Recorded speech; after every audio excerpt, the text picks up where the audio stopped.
Local 2019, la date du scrutin dans les 5 communes restantes est connue.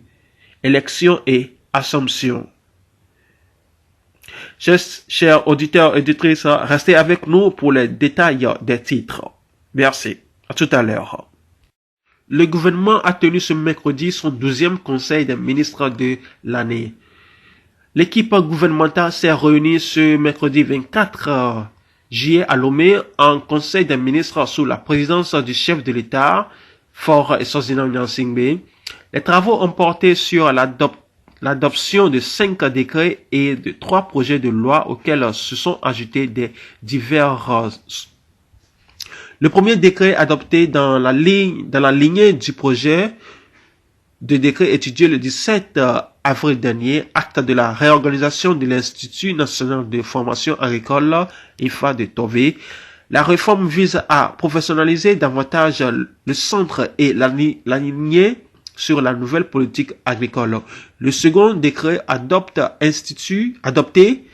institue un régime de précompte de la taxe sur la valeur ajoutée, TVA, afin d'améliorer son recouvrement. Le troisième décret, pour sa part, attribue l'exploitation du gisement d'argile de l'Edioblibo dans la préfecture de Dakmen à la société ICA Invest. L'exploitation, tout en permettant d'améliorer les recettes minières de l'État, contribuera au développement local et régional grâce à la réalisation d'œuvres socio-économiques et communautaires. Les 2 derniers décrets adoptés convoquent le corps électoral et fixent les dates de la campagne électorale et du scrutin des élections partielles dans les 5 communes restantes. 103 postes de conseillers municipaux restent encore à pouvoir. Les projets de loi adoptés portent respectivement sur la modification du code minier national, la ratification du protocole de l'Union africaine sur les personnes âgées et la politique nationale de l'alimentation scolaire. L'annonce de l'organisation de la 6e édition de la nuit du football africain au Togo a été également faite par le ministre en charge des sports. L'événement, qui s'articulera en plusieurs grandes activités, servira de cadre à la remise en service de nouveaux stades de Kégué entièrement rénovés il y a quelques semaines. Élections et Assomption.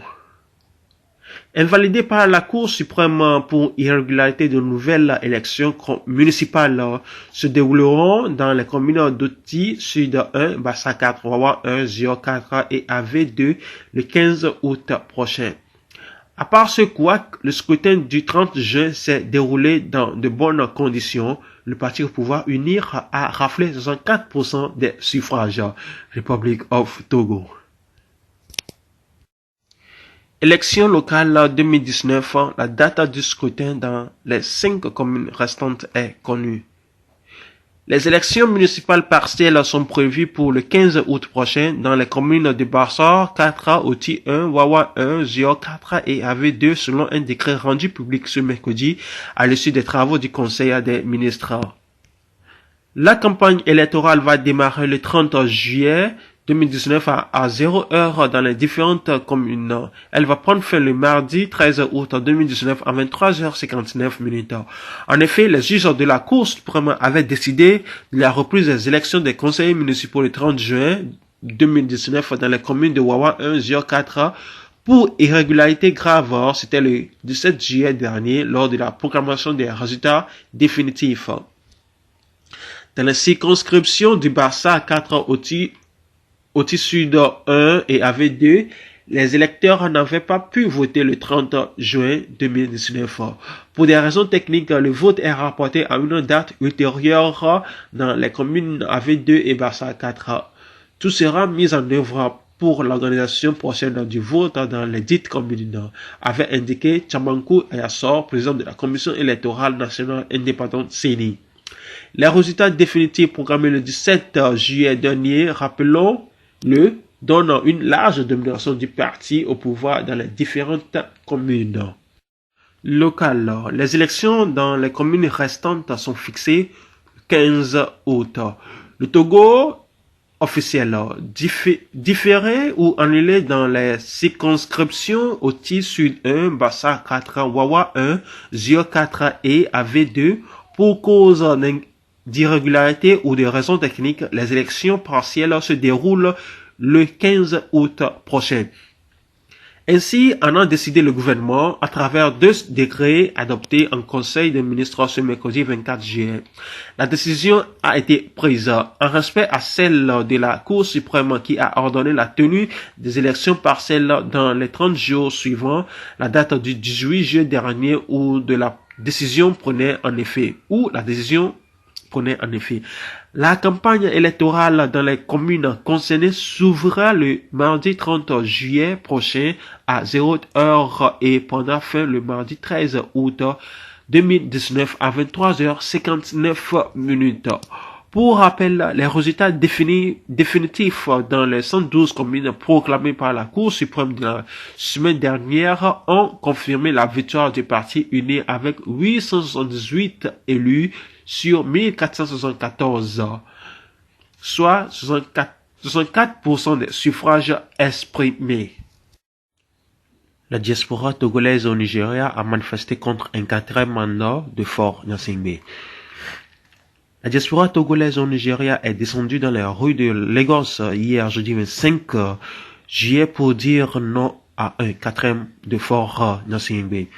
Au point de chute de la manifestation, la DTN a rendu hommage aux compatriotes qui sont tombés au cours de la lutte et formulé des exigences, notamment la libération des détenus politiques, le cantonnement de l'armée dans les casernes, la mise en place d'une transition chargée des réformes constitutionnelles, institutionnelles et électorales, entre autres à travers une déclaration. Marche du 25 juillet 2019 à Lagos. Déclaration. Avant tout propos, permettez-moi de rendre un hommage mérité à la diaspora togolaise au Nigeria qui n'a jamais faibli depuis le 19 août 2017. Aujourd'hui encore, vous avez confirmé ce qui est devenu pour vous une tradition. La diaspora togolaise au Nigeria, par ma voix, manque de mots pour reconnaître l'engagement, la bravoure et la détermination de tous les Togolais de la diaspora partout dans le monde. La grande manifestation de ce jour est l'occasion pour la diaspora togolaise au Nigeria de saluer la mémoire de nos compatriotes tombés au cours de cette lutte pour la première alternance dans notre pays. Elle manque pas d'exprimer son soutien sans faille aux blessés, aux détenus des manifestations pacifiques, ainsi qu'à tous les détenus politiques. Notre profonde gratitude à l'endroit des autorités de la République fédérale du Nigeria, particulièrement à son Excellence Monsieur le Président Muhammadu Buhari pour l'hospitalité légendaire dont nous jouissons ici et pour les efforts qu'il a cessé de déployer pour l'avènement de la démocratie de notre pays, le Togo. Merci aux citoyens nigériens pour l'hospitalité et le respect réciproque. Aux forces de sécurité ici présentes pour assurer la sécurité des manifestants, nous disons merci. Chez nous, au Togo, pour une telle manifestation, il faut s'attendre à des arrestations arbitraires, des blessés, des morts. Vive la démocratie au Nigeria et partout en Afrique. D'après une sagesse africaine, à celui qui vous aide à couvrir votre chambre, on ne cache pas les cordes. En effet, des mouvements de 1990 à la conférence nationale souveraine de 1991, notre pays est entré dans une phase qui va accoucher de la constitution du 14 octobre 1992. Cette constitution obtenue de haute lutte avec beaucoup de sacrifices en vies humaines et en dégâts matériels inestimables a été victime de toilettages successifs de la part du régime en place. Depuis 1992, s'est ouvert dans notre pays un cycle infernal. Élections truquées, financement massif des droits humains, dialogue, élections truquées. Pour tout témoignage, de nombreux rapports sont disponibles. Au bout de 38 ans de pouvoir à Gnassingbé et à des meurt en 2005, il fut replacé d'autorité par son fils Faure Gnassingbé. Après de graves et massives violations de droits humains, un accord est signé entre le pouvoir et l'opposition en 2006. L'accord politique global APG prévoit des réformes constitutionnelles, institutionnelles et électorales en vue de la normalisation de la vie politique dans notre pays. Cet accord ne sera pas respecté par le régime en place. De 2016 à 2006 plutôt à 2017, aucune réforme ne sera faite. 27 ans de dialogue n'ont pas permis au peuple togolais de sortir de la crise socio et politique. La mauvaise foi du pouvoir n'est plus à démontrer. À chaque fois, il signe des accords qu'il refuse de respecter ensuite. Depuis le 19 août 2017, le peuple debout exige le retour à la constitution de 1992 et l'effectivité du droit de vote de la diaspora. Acculé, le pouvoir sollicite un dialogue avec l'opposition. Un dialogue est ouvert à Lomé sous l'égide de la CEDEAO avec à sa tête le président Muhammadu Buhari. À l'issue du 28e dialogue, la CEDEAO impose une feuille de route aux deux partis, pouvoir et opposition. Le pouvoir écarte la feuille de route et rejette la constitution élaborée par l'expert constitutionnaliste recruté par la CEDEAO. Rappelons que cet expert était chargé de produire une constitution harmonisée avec toutes les constitutions en vigueur dans les États de l'espace CEDEAO. Après avoir écarté la feuille de route de la CEDEAO, le pouvoir organise des élections législatives avec un taux d'abstention s'élevant jusqu'à 95%. Quant aux élections locales, le taux d'abstention est de 88%. Il en résulte qu'au Togo, 55% de la population a élu des députés à l'Assemblée nationale et 12% de la population a élu des conseillers communaux. Le Togo reste le seul pays en Afrique de l'Ouest à en avoir pas connu d'alternance. De 1967 à 2020, soit 53 ans, une seule et même famille est au pouvoir au Togo. Et à chaque fois que le peuple togolais se soulève pour exiger de façon pacifique la retenance, il est toujours victime d'une violence extrême de la part des forces de défense et des forces de sécurité. En ce moment même, les villes de Mango, Bafilo, Sokodé et certains quartiers ciblés de la capitale, Lomé, sont toujours victimes de sièges militaires. 40 détenus des manifestations pacifiques croupissent toujours en prison. Malgré tout, le peuple togolais, assoiffé d'alternance, de démocratie et de prospérité pour tous, ne désarme point.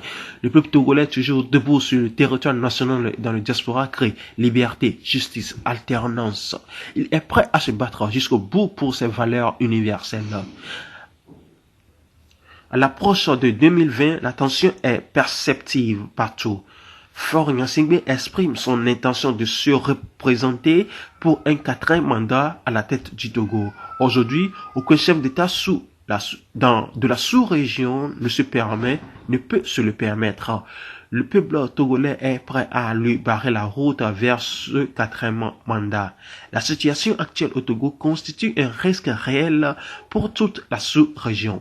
C'est pourquoi, de cette modeste tribune, devant vous tous ici présents, nous voulons lancer un appel solennel à tous les chefs d'État de la CEDEAO de déconseiller Faure Gnassingbé par rapport à son 4e mandat. Il doit y renoncer.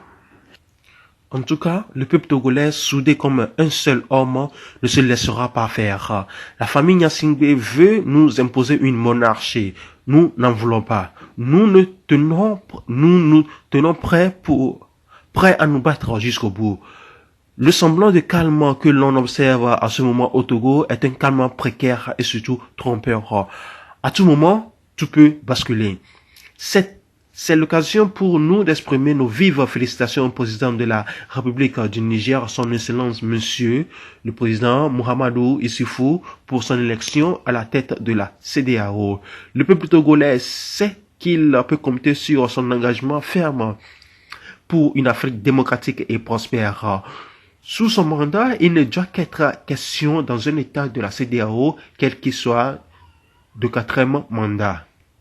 Ce 4e mandat de Faure serait une honte non seulement pour l'Afrique de l'Ouest, mais aussi pour toute l'Afrique entière. Si Faure Gnassingbé est président au Togo, il n'est pas moins un chef d'État ouest-africain, un chef d'État africain. Donc, c'est aussi au nom de la dignité et de la fierté des peuples ouest-africains et des peuples africains que nous nous préparons à tout faire pour barrer la route à Faure Gnassingbé au Togo. Nous avons beaucoup appris dans ce pays frère que le Nigeria. Ce pays nous a enseigné beaucoup de choses, notamment l'alternance politique au sommet de l'État. Nous voyons que le président actuel du Nigeria n'est pas le fils d'un ancien président. Nous constatons que le président actuel du Nigeria n'est pas un fils du président Yakubu Gowon, président du Nigeria en 1967. Nous savons aussi qu'Aso Rock n'est pas une résidence familiale. L'amour pour son pays commande que l'on ramène chez soi ce qu'il a vu et vécu dans de meilleurs ailleurs. Nous avons vu l'alternance ici au Nigeria. Nous avons le devoir de le transporter chez nous au Togo. La diaspora togolaise au Nigeria a attendu l'appel de la mère patrie. En réponse, les plusieurs milliers de Togolais que nous sommes au Nigeria se tiennent déjà prêts pour répondre sur le territoire national aux côtés de nos compatriotes restés au pays pour des manifestations pacifiques destinées à libérer définitivement notre pays de la dictature qui continue de vider notre pays de ses femmes, de ses hommes, de ses ressources diverses. La diaspora togolaise partout en Afrique de l'Ouest doit se préparer pour ce retour des patriotes pacifistes. Le nombre est notre force. En ce jour du 25 juillet 2019, la diaspora togolaise au Nigeria a donné sa parole au peuple togolais et à la mère patrie en danger de monarchisation.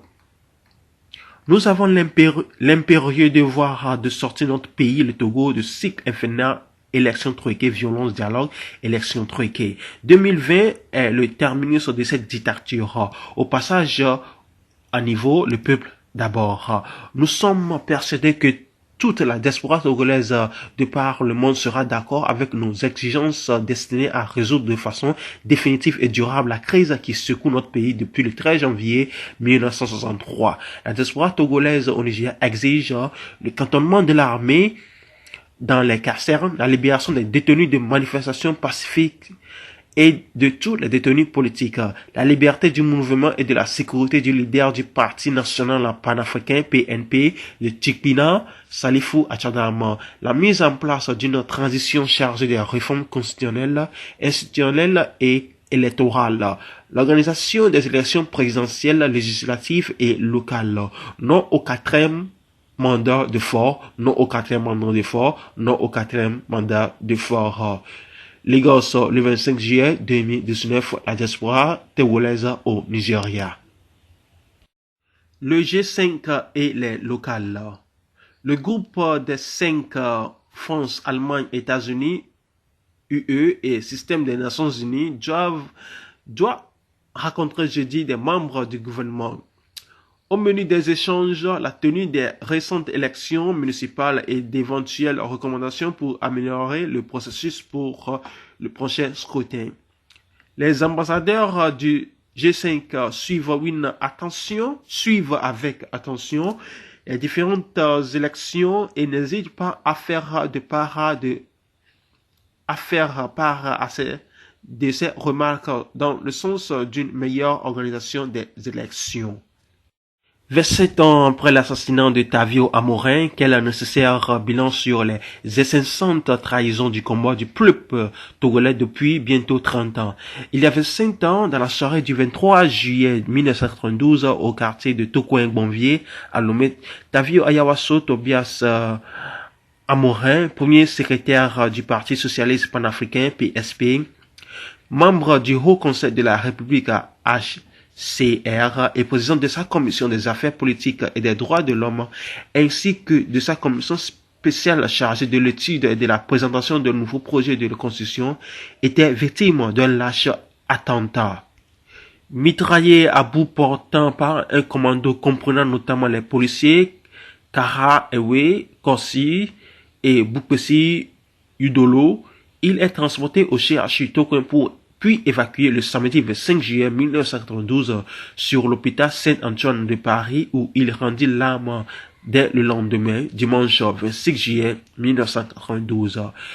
Par cet assassinat qu'il a commandité, Étienne Gnassingbé Eyadema attendait empêcher la consignation des principes démocratiques dans le nouveau projet de la Constitution pour lequel Tavu Amoran se battait et qui portait notamment sur la limitation du mandat présidentiel à 5 ans renouvelable une seule fois, l'interdiction aux membres des forces de sécurité, de défense et cadres de l'administration publique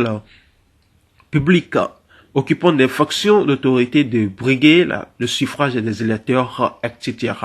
Pour le Parti des travailleurs, à l'occasion de la commémoration du 27e anniversaire de cet assassinat et 29 ans après le soulèvement populaire du 5 octobre 1990 par lequel le peuple togolais a rejoint la lutte des peuples africains et du monde au lendemain de la chute du mur de Berlin, le temps est venu pour tirer un indispensable bilan pour tenter de comprendre comment la dynastie Eyadema Gnassingbé a pu être continuellement sauvée et maintenue en place depuis plus de 52 ans.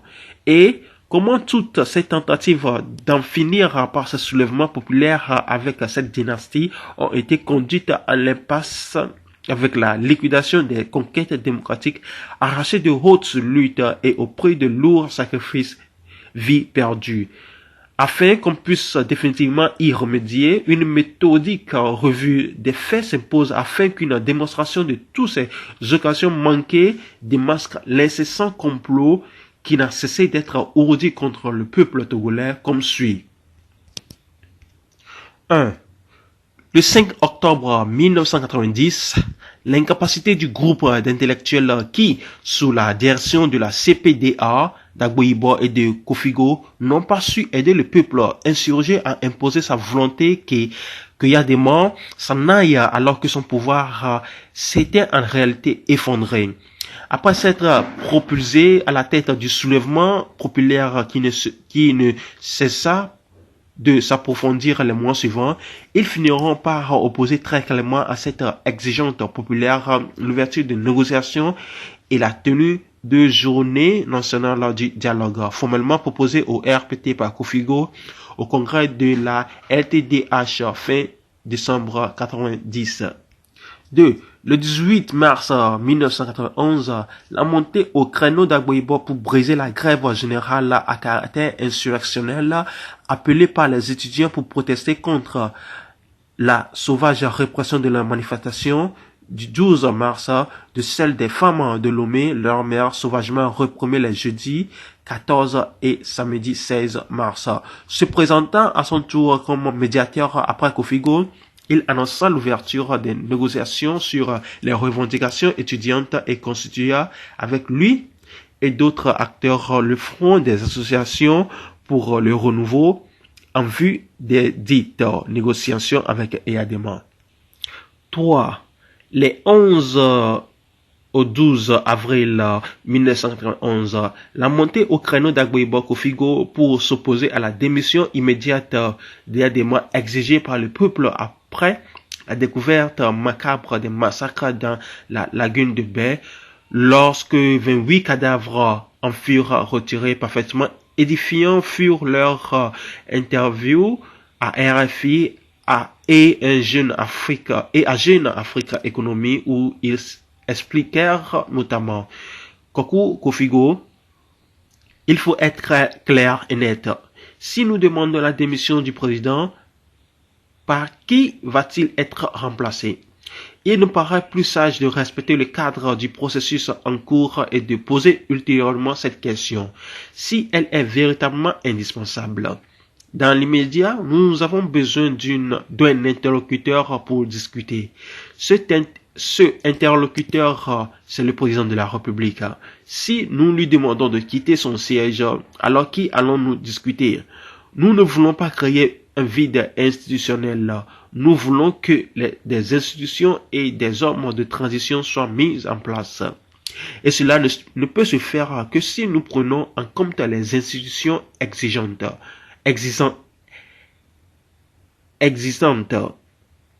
Or, celles-ci sont incarnées par le président de la République,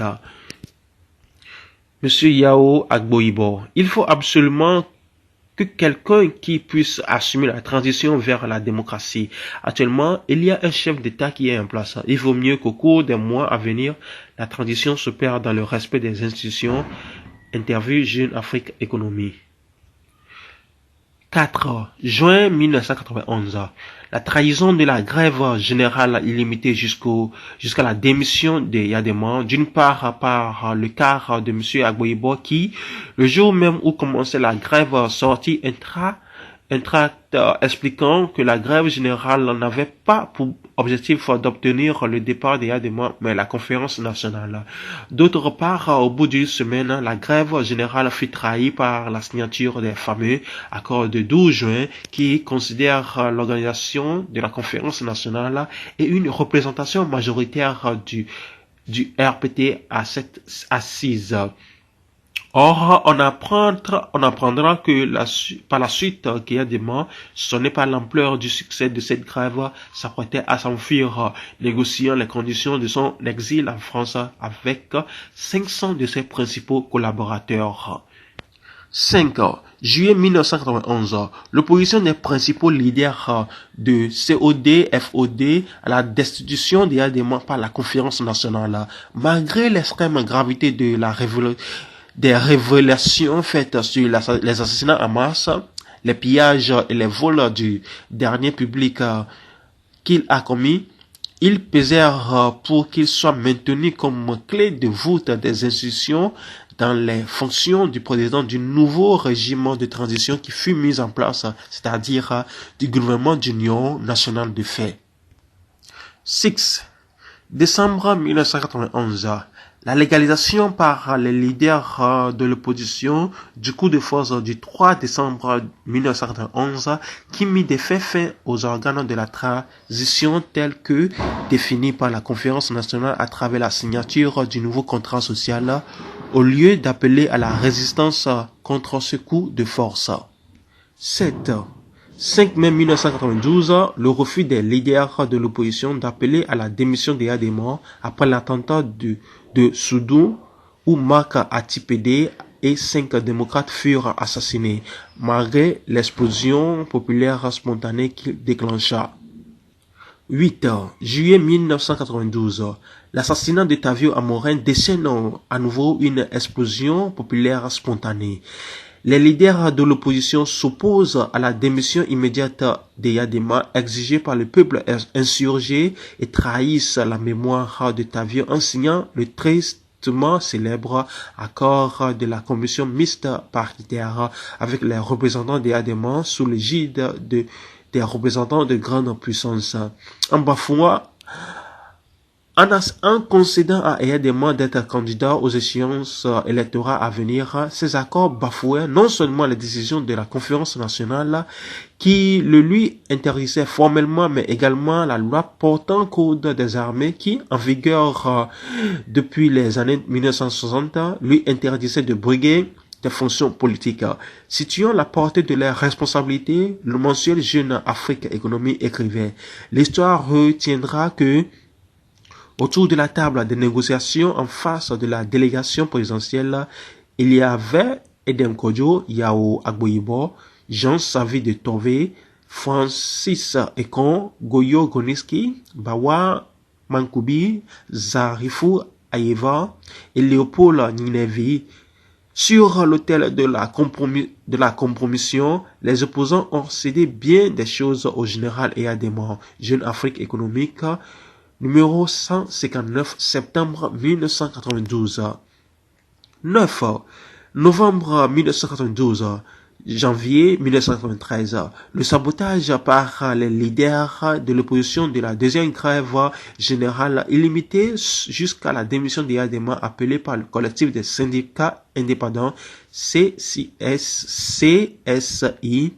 pour en finir avec les dérives gouvernementales suite à la prise en otage des membres du Haut Conseil de la République et aux violences exercées sur eux par des éléments de l'armée aux ordres Yadema.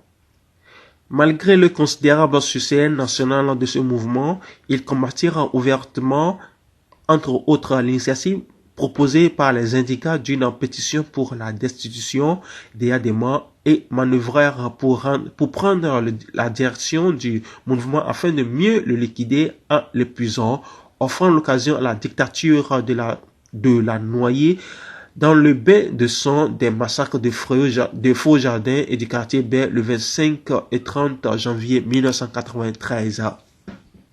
10 décembre 1993. Politique délibérée de vision de leader de l'opposition qui, après avoir permis à Eyadema d'être candidat à l'élection présidentielle, laissèrent le terrain libre à son maintien au pouvoir par leur retrait final de la compétition électorale qu'ils boycottèrent. Puis ils privèrent le peuple des moyens de faire de sa puissance mobilisation sur tout le territoire national contre cette macarde,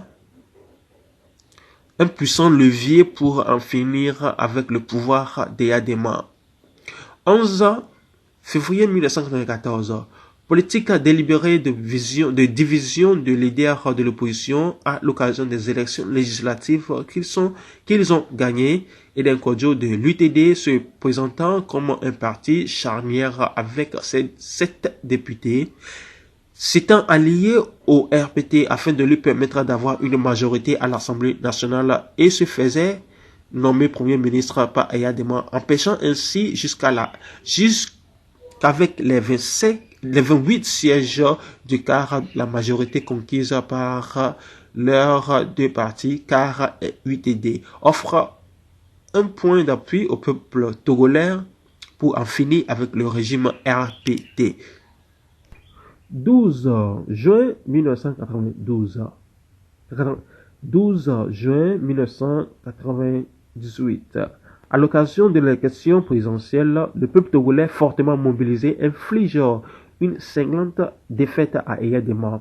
Malgré des fraudes électorales massives avec d'une part la complicité de l'Union européenne dont les représentants, après s'être chargés de l'organisation de scrutins de bout en bout, ont décrété le scrutin sorti de son cadre légal et d'autre part celle des leaders de l'opposition qui divisent en contestant la victoire électorale massive de J-Chris Olympio de l'UFC et Eyadema largement battu, se maintient par un coup de force électorale.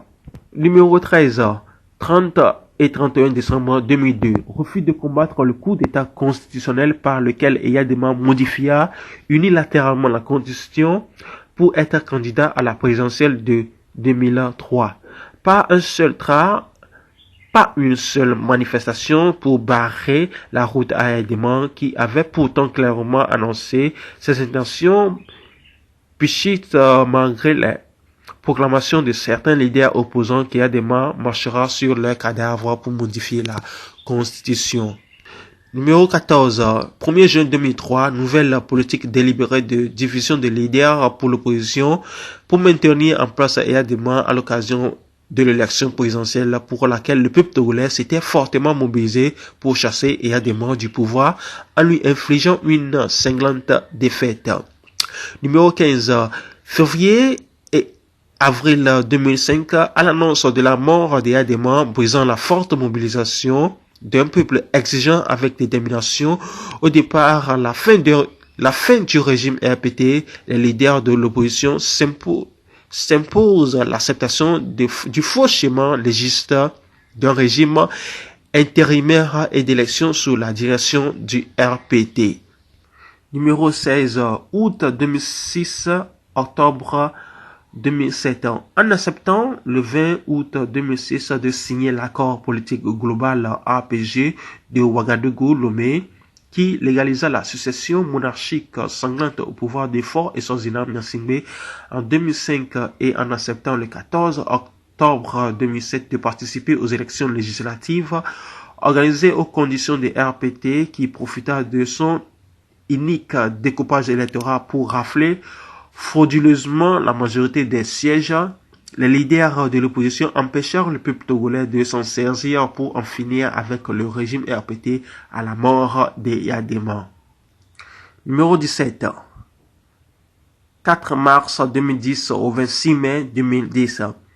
Avec J-Chris Olympio de l'UFC, Dioké parmi les leaders de l'opposition, dont Faure et Swaziland organisant le ralliement à son régime RPT par la signature d'un accord de gouvernement le 26 mai 2010, au lendemain de la mascarade d'élection présidentielle du 4 mars précédent, une tentative inédite de démolarisation du peuple togolais pour l'empêcher d'en finir avec le pouvoir RPT vit le jour. Numéro 19, 12 juin 2012, à l'appel du collectif Sauvons le Togo, une puissante manifestation prévue à l'origine pour durer 3 jours rassemble plus de 800 000 citoyens qui déferlent à Lomé du carrefour Baie-Gakboto au carrefour d'Ekon où elle s'achève en rassemblant. Numéro 20, 25 juillet 2013, sous la pression d'une médiation de l'ambassadeur des États-Unis d'Amérique au Togo et de la hiérarchie catholique représentée par Monseigneur Nicodème Bariga, les partis institutionnels de l'opposition acceptèrent de participer aux élections législatives organisées dans des conditions des plus fantaisistes. Numéro 21, le 25 avril 2015, l'opposition institutionnelle regroupée au sein de la coalition CAP 2015, ANC dirigé par Jean-Pierre Fabre, CPDA dirigé par Brigitte Adjamagbo Johnson, PSR dirigé par Madame Abi Tessa, Santé du peuple dirigé par le Dr Georges William Cuisson, UDS Togo dirigé par Antoine Fouli, avec l'ADI dirigé par Aimé Tchabouré Gorg, le MCD dirigé par M. Mohamed Tchassona Traoré, par son entêtement et aveuglement à participer à un processus électoral unique dans tous ses aspects, porte devant l'histoire en toute conscience la lourde responsabilité d'avoir donné un troisième mandat à Faure Gnassingbe, comme le CAR et l'ADI l'avait proposé. Numéro 22, 19 août 2017, à l'appel du Parti national panafricain PNP dirigé par Salifou Achadam Tikpi, des marches pacifiques sont appelées sur 2 mots d'ordre démocratique simple. 1. Retour à la constitution de 1992. 2. Droit de vote pour le peuple togolais de la diaspora dans 5 villes du Togo, dans 6 pays de la diaspora. Allemagne, États-Unis, Ghana, Burkina Faso, Nigeria et Gabon. Pris de panique, le régime RPT UNIR procède à l'interdiction arbitraire de ces marches pacifiques dont il organise au Togo la répression sanglante occasionnant plusieurs morts. Quel bilan global? Tout au long de presque 30 ans courant depuis le soulèvement populaire du 5 octobre 1990, au total, ceci permet de comprendre pourquoi, depuis lors, le combat du peuple togolais pour tourner les pages du régime RPT n'a cessé d'être brisé, non seulement par la répression de ce régime, mais aussi par une opposition institutionnelle dirigée par des anciens fondateurs et membres de ce régime dictatorial RPT, reconvertis en opposants démocrates. Et il est tout à fait édifiant de relever qu'à chaque occasion où les enjeux constitutionnels et institutionnels sont posés, les mécanismes de trahison ont pleinement joué pour pérenniser le régime de la dynastie Eyadema Gnassingbe. Ainsi, en juillet 1992, complicité du coup d'état constitutionnel que fut l'assassinat de Tavio Amorin Eyadema, ayant réussi à obtenir des opposants démocrates la modification du projet de constitution à laquelle s'opposait Tavio. 2. En 1999, en 2002, démobilisation complice des populations par les opposants démocrates pour laisser passer les contre-réformes constitutionnelles d'Eyadema fin décembre 2002. Grand 3. En 2005, complicité tacite par incompréhensible légalisme avec le triple coup d'état militaire constitutionnel et électoral de Faure Gnassingbe et Swaziland. Grand 4. En 2014-2015, complicité des opposants démocrates avec Faure Eyadema et à qui ils ont œuvré à donner un troisième mandat. Grand 5. En 2017-2018, complicité des opposants démocrates avec Faure Eyadema Gnassingbé avec leur manœuvre de sabotage de mobilisation initiée par le PNP pour lui donner un quatrième mandat en 2020. En réalité, en programmant leur attachement aux réformes institutionnelles et constitutionnelles, les opposants démocrates n'ont en réalité jamais cherché à faire partir cette dynastie dictatoriale, mais plutôt à partager le pouvoir et ses prébendes avec lui, y compris la coalition 14 dans la plateforme politique comprend le partage des postes ministériels avec le régime dictatorial RPT UNIR. C'est à cet effet que la voix sont issues des dialogues, négociations et accords contre nature avec la dynastie Eyadema Gnassingbé n'a servi qu'à marchander des postes au gouvernement après que les héroïques luttes du peuple togolais avaient été conduites à l'impasse. Une politique qui sert au maintien du pillage, de la surexploitation, de la ruine et de la domination du peuple togolais par l'impérialisme principalement français depuis 57 ans. Pourtant, est bien connu ceci, une dictature ne se réforme pas. Elle ne peut que se dégager, incapable qu'elle est de scier la branche sur laquelle elle est assise en faisant des réformes démocratiques pouvant la faire disparaître.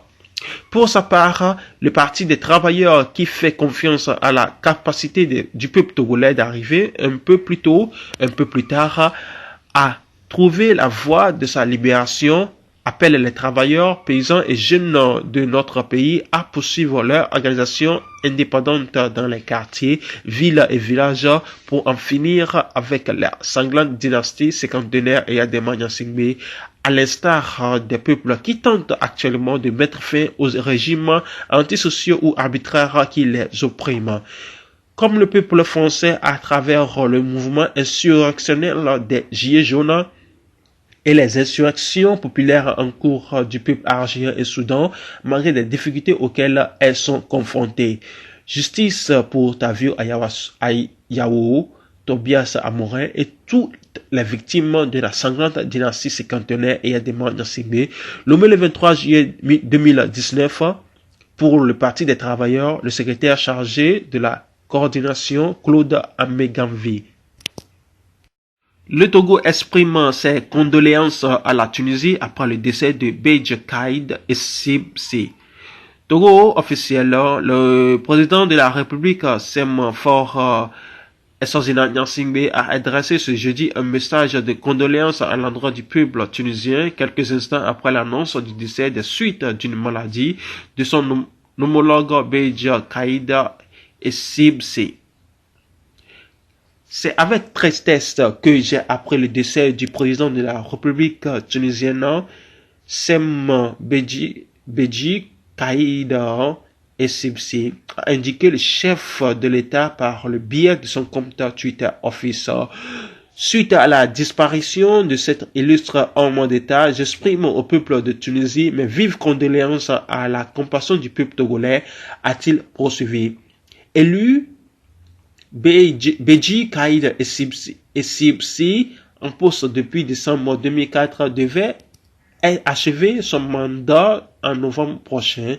Il s'est éteint à l'âge de 92 ans. Condoléances au peuple tunisien. Le président tunisien Beji Caïd Essebsi, 92 ans, est décédé jeudi quelques heures après son hospitalisation en soins intensifs. Faure Gnassingbé a adressé un message de condoléances via Twitter. C'est avec tristesse que j'ai appris le décès du président Beji Caïd Essebsi. J'exprime au peuple de Tunisie mes vives condoléances et la compassion du peuple togolais, peut-on lire. Premier président démocratiquement élu en 2014, 3 ans après la chute de Zine et Abidine Ben Ali, Essebsi est mort à quelques mois de la fin de son mandat présidentiel. Son décès intervient le jour où la Tunisie célèbre la proclamation de la République en 1957, habituellement marqué par un discours du chef de l'État. Ce vétéran de la politique, plus vieux chef d'État au monde en exercice après la reine Elisabeth II d'Angleterre, a servi bien sous Habib Bourguiba, premier président de la Tunisie, que Zine El Abidine Ben Ali, avant d'accéder lui-même à la présidence en 2014, avec la mission paradoxale de consolider la jeune démocratie. La Tunisie est le seul des pays touchés par les contestations du printemps arabe en 2011 et à poursuivre sur la voie de la démocratisation. Republic of Togo.